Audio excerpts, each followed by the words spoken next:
Gravitational force or gravity is the only downward force that acts on every object.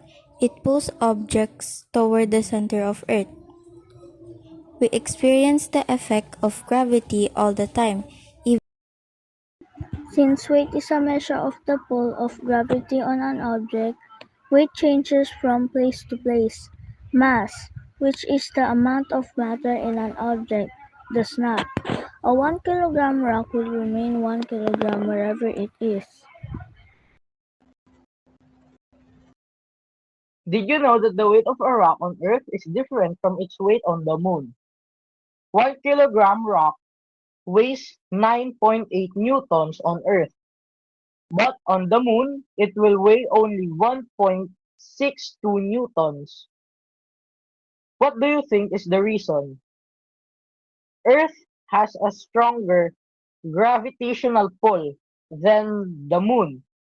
Thus, an object weighs more on Earth than on the Moon. How gravity affects our daily lives. Gravity impacts daily life in countless ways. It keeps us anchored to the ground, ensures water flows downward, and enables energy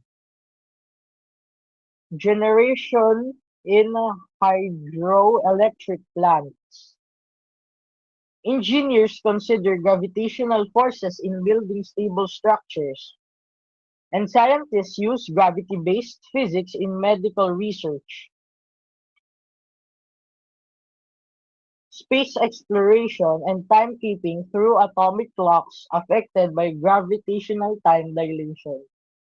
Now I will be passing the report to Allen. What factors affect gravity?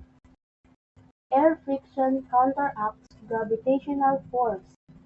It decreases the downward speed of a falling object. Isaac Newton. He was born in 1642 and died at 1727. Isaac Newton is an English philosopher who formulated the law of universal gravitation after seeing an apple fall to the ground. Thank you. That's all.